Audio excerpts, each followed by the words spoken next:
Mesir ialah sebuah negeri yang tak pernah benar-benar muda karena usianya lebih tua dari banyak peradaban di dunia. Ribuan tahun yang lalu, di saat sebagian dunia masih mencari arah, Mesir telah membangun piramida, menulis sejarah di dinding-dinding batu dan memahami bahwa keabadiannya bukan tentang hidup selamanya, tapi tentang dikenang sepanjang masa. Di tanah inilah para Fir'aun berkuasa, meninggalkan piramida, kuil, mumi, dan hieroglif. Jejak peradaban yang hingga hari ini masih membuat dunia bertanya, bagaimanakah manusia pada masa itu bisa membangun semua ini?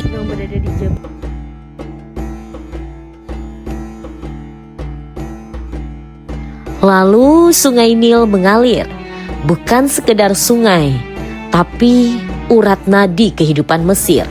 Dan alirannya lahirlah pertanian, kota dan peradaban yang terus bertahan dari generasi ke generasi.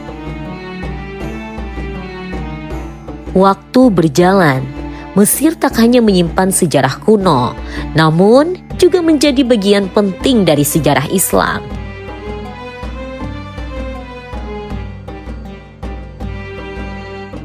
Di Kairo, menara-menara masjid menjulang.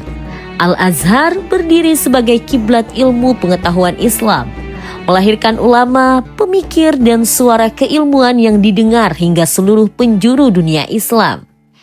Masjid Muhammad Ali Pasha, Benteng Salahuddin, dan kota Kairo lama menjadi saksi bahwa Mesir adalah pertemuan antara iman, ilmu, dan peradaban. Mesir juga memiliki letak yang tak tergantikan, yaitu terusan Suez yang menghubungkan antara timur dan barat, menjadikan negara ini menjadi jalur penting perdagangan dunia, tempat kapal-kapal besar membawa harapan ekonomi dan masa depan. Tak hanya sejarah dan agama, Mesir dianugerahi alam yang memukau, gurun Sahara yang luas, white desert yang seperti dunia lain, oasis siwa yang tenang, hingga Laut Merah dengan terumbu karang tercantik di dunia. Mesir bukan hanya sekedar negara tujuan. Ia adalah pengalaman. Ia mengajarkan bahwa kejayaan bisa runtuh, namun nilai, iman, dan ilmu akan selalu menemukan jalannya. Dan siapapun yang menjejakkan kaki di Mesir akan mengerti satu hal. Ia bukan hanya negeri yang menyimpan sejarah, tapi negeri yang membuat manusia merenungkan arti hidup itu sendiri.